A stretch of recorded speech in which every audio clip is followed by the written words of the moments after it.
My skin is black. What you looking My at? skin Yeah, is black. I feel so good to be black right now. is black. What you look- Welcome to episode 126 of the BlackNFashion Podcast. Thank you guys so much for joining me today. This is actually our last episode of the year. So this is going to be a very exciting one. And then we'll be back for a little New Year's Eve, New Year's episode. And we will talk about all the different things that we are manifesting for the future. And of course, we'll hone in on entrepreneurship and growing businesses in the Black creative and designer community. So, of course, you guys know I like to mention to make sure you guys continue to send in your Black notes. Let us know your trials, your tribulations, your obstacles that you're facing right now as a creative in the entrepreneurship world. We'll, of course, read your notes on the podcast and give advice and tips, myself and the guests that I'm speaking with. So if you want to send those in, please do so at BlackNFashion Podcast at BlackNFashionPodcast@gmail.com. And, of course, you can submit your notes anonymously. Second, guys, make sure you are in tune with the I Am BNF campaign. We'd love to see your videos and post and hashtag why or how being Black in fashion is so important and beneficial to you. So today, I am joined by Miss Nicole Banks. Miss Nicole Banks is the chief of Pretty Chick of Shop Pretty Pieces. Her business name is Shop Pretty Pieces, and Pretty Pieces is an online retail experience offering fabulous accessories, one-of-a-kind clutch bags, and vivacious pieces that will turn heads as you walk by. Pretty Pieces keeps that hottest chic couture online. And Pretty Pieces isn't just your ordinary online retailer, but an online fashion experience providing high-quality pieces at affordable prices. So, Nicole, thank you so much for joining me. Welcome. Thank you for having me. Of course, of course. So, I just want to get into it right away, but I like to do a little icebreaker just to know who I'm talking to on the phone. It's a little game that I like to call this or that. So, I'm going to just throw out a couple of things and you're just going to tell me what you prefer over the other, okay? Okay. All right. So, trench coats or motorcycle jackets? Not the long side. Oh my God. Let me go with motor jackets for this season. Okay. Berets or brim hats? Oh my goodness. You asking me questions to the I need to know who I'm talking to. I need to I'm putting the look together in my head. So because I went with the moto jacket, I'm gonna go with the brim. A wide brim. Wide brim. Studs or hoops? Oh, studs. Flare leg or skinny leg? Skinny leg. Mule or wedge? Mule. Side boob or under boob? Oh, I don't have a lot of boobs, so side boob is probably the best choice here because I always have some side boobs. I love to hear it. Yeah, a little sensual. We need that. Okay, so if you just want to tell us a little bit about where you're from, where you grew up, and when you caught the fashion bug. Okay, so Nicole B from Jacksonville, Florida, affectionately known as Duval. That is where I'm from. Hey. Born and raised, right. Born and raised here in Duval County. I am a third generation seamstress, so the fashion bug was probably in my DNA. So I can't tell you exactly when the fashion bug bit me, but I'll tell you this. There's a picture of me on my older sister's Facebook of me and her niece, and I was 4 years old, and I was in a cardigan, a button-down cardigan with a ruffled collar and a pair of what we would probably call now slacks at 4. So oh, wow. I mean, I've always been exactly. And my realtor reminded me we determined how we knew each other. We known each other since the 5th grade, and she reminded me that I was the 5th grader with shoulder pads. So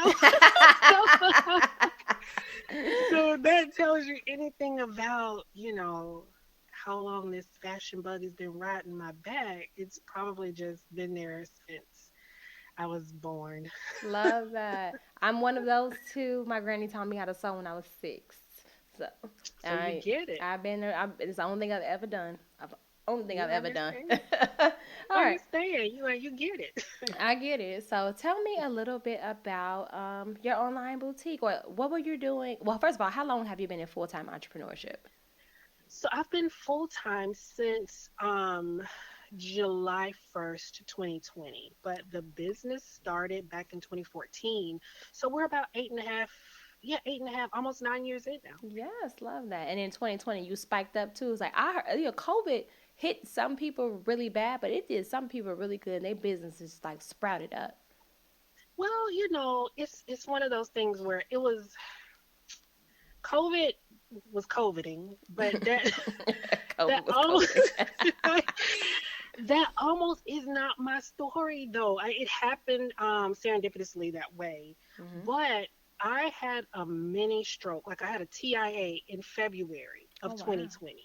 So things started to spiral out of control for me health wise. I was in the hospital at the beginning of COVID, and I didn't get COVID until this year, so it wasn't, my business did pick up during COVID. I will not say that it did not, but I had to make some decisions.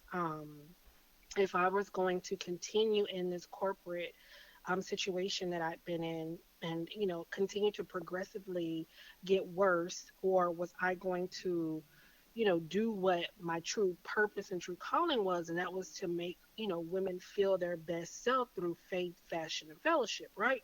So I ended up being hospitalized 3 times. That Wow. final time, no one could be in the hospital with me because that was like at the height of COVID. And I recall being in the hospital. I was in a hospital that I had never been in before, but I had to be brought in by ambulance, right? And it's by the water, and I could see like dolphins that morning. The nurse told me, she's like, when you wake up in the morning, the dolphin's gonna be, and I was like, whatever, no dolphin's gonna be, And I literally, and it's one of those things where nature kind of does something to you, and you're in a room all alone with God, and and I was like, okay, I can no longer serve two masters, and then I just went in the next morning and put in my resignation after a 20-year, an amazing corporate career in insurance, and I ended up in Wow. IT. 20 Had it not years. been for 20 years in insurance. I worked in insurance. I worked for three major. The last insurance company I worked for was a Fortune 50, and Wow. I was managing millions and millions of dollars of raw data, writing requirements to scrub data lakes, to move that into readable formats, and then putting it in position to where it told a story. And I had to circulate that all the way up to C-suite. So my last position was very much stressful, and then I was running a business that was very much stressful, and then people were home during COVID, and so they were buying everything, and then I was having to log in and deal with that. So it was really, really a tough time for me. So that's really how I decided, you know what, I'm going to do this full time and I'm not going to look back. And so we're here. Wow, that's amazing. You stayed motivated the entire time. I Is absolutely regardless of did. all the obstacles of the challenges that you were facing, like that's amazing. Would you Absolutely. say that it requires a certain type of mindset to be able It, to overcome some of these things and keep pushing through regardless of the things that are being thrown at you? it absolutely does require a certain type of mindset because so that's not the beginning of my story. I've had cancer. I was born. My mom had a really, really difficult delivery with me. They gave me a year to live at birth. They said if I lived to be anywhere beyond a year, then I would be developmentally delayed. So it's one of those things where I've been through so much in my life that, I always have this mindset, what doesn't kill you makes you stronger. And my aunt Absolutely. bought me a book many years ago, and I think I was about 10 years old. And the name of the book was Tough Times Never Last, but Tough People Do. And so I've always kind of lived in that space where, I just got to boss up. Everything could be falling apart around me. And, I'm going through a very, very difficult time now. I'm my mom's cancer caretaker right now, and things are falling apart around me as we speak, like in this very moment. But it's like, are you gonna put up or shut up? So I've Hmm. just lived in that. As hard as it has been, I will never ever say that it hasn't been hard, but as hard as it has been, I'm just like, put up or shut up.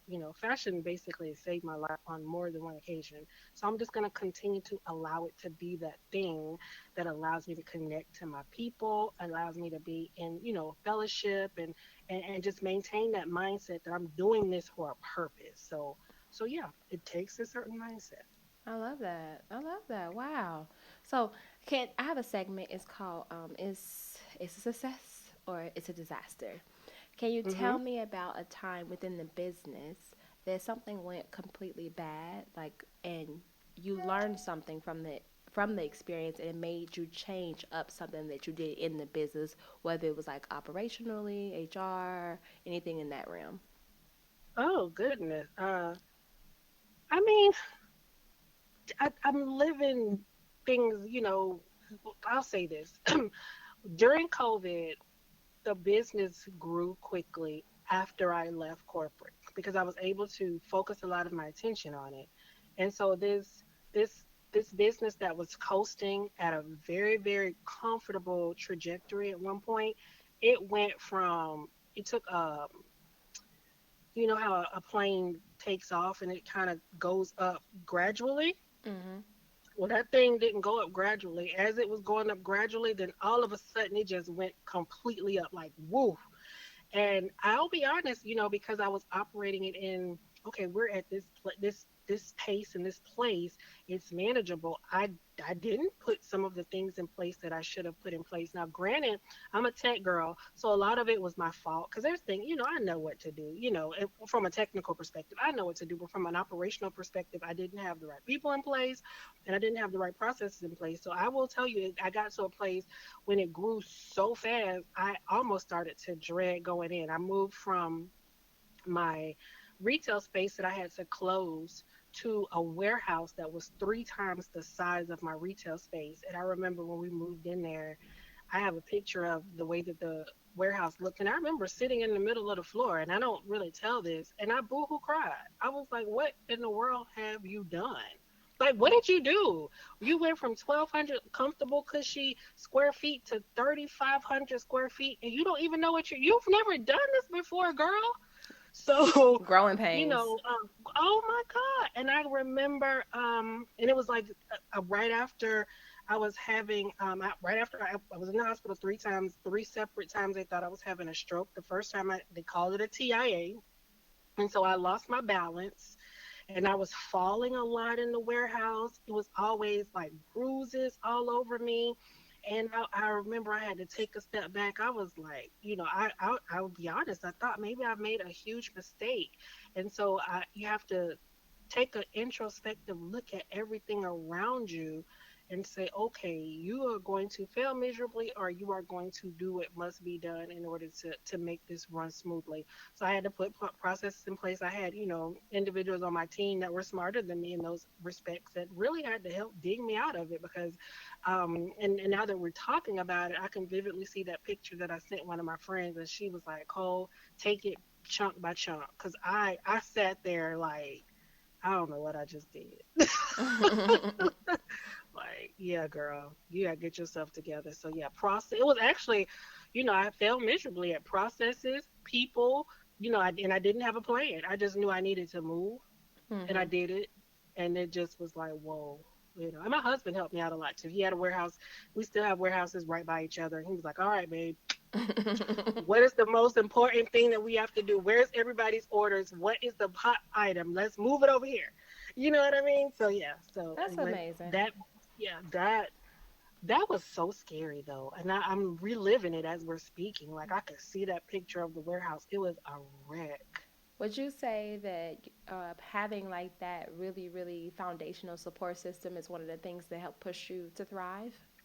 Absolutely, absolutely. My husband's also an entrepreneur, so there's a lot of things that he gets, and I came straight from corporate, and a lot of days you have pillow talk with your significant other, and some of that pillow talk really had to, get me into that place where I'm like, okay, I can do this. And then my family is very supportive as well.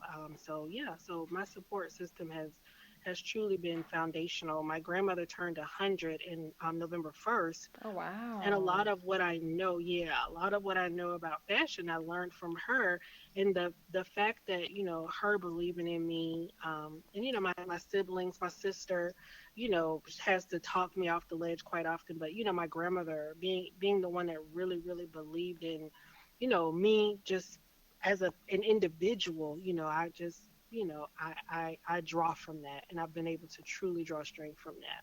Wow, I'm a grandma's baby too. That's the one who taught me how to sew, and Right. even my clothing brand is of homage of her, and her name is both of our names put together actually.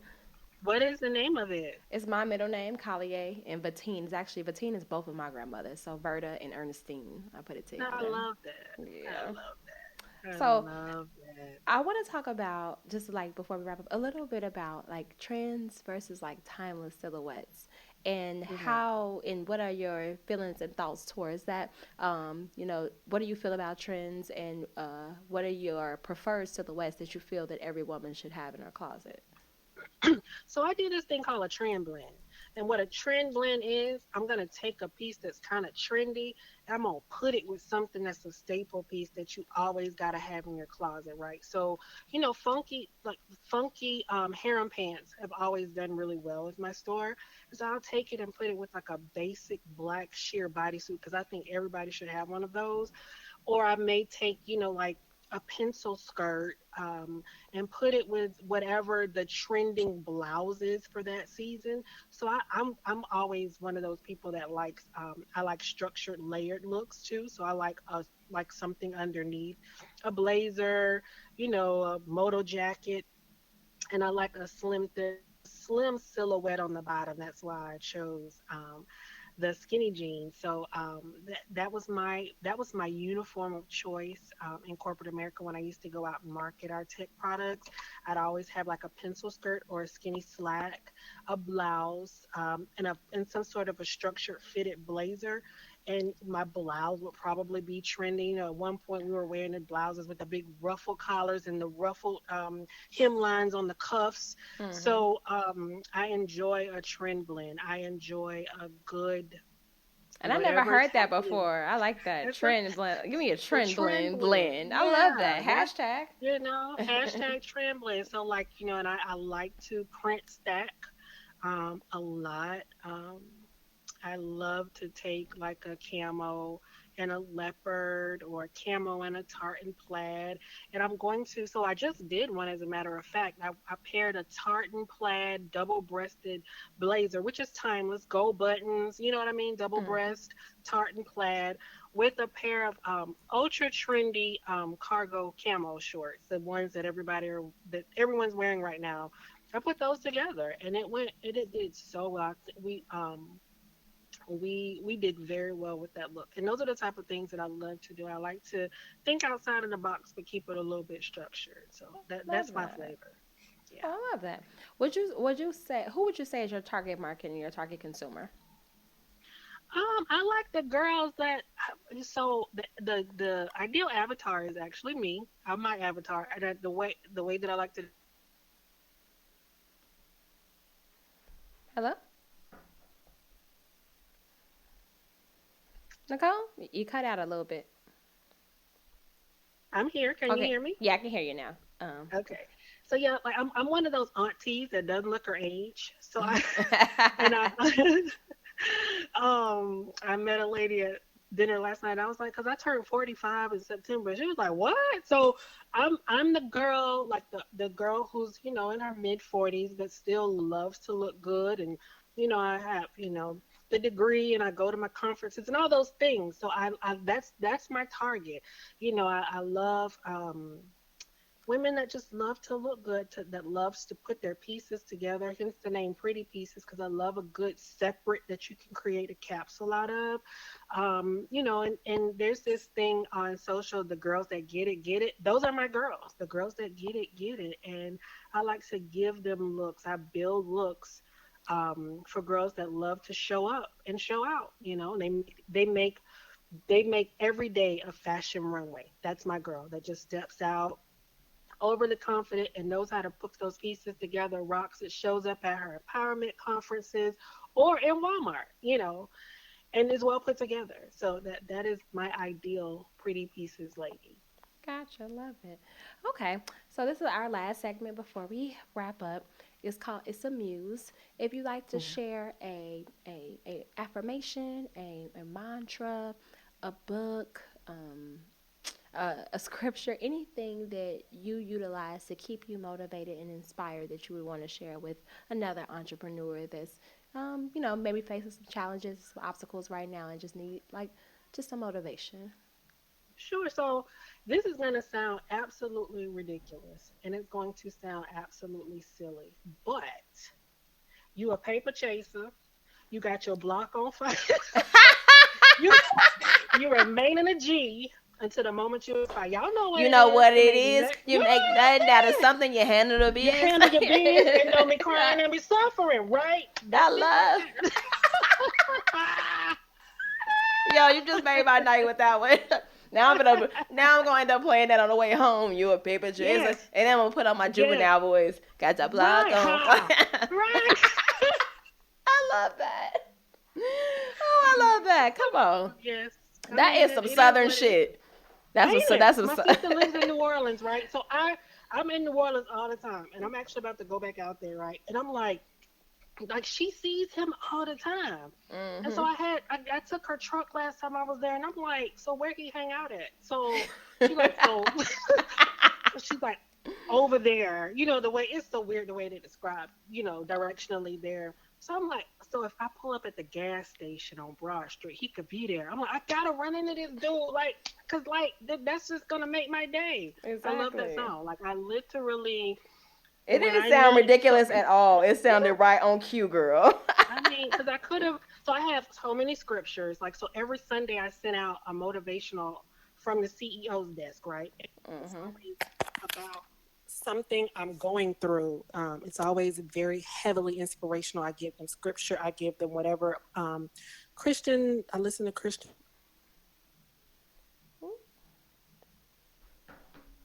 You cut out again. Hear me? Yeah, now I can hear you. Okay.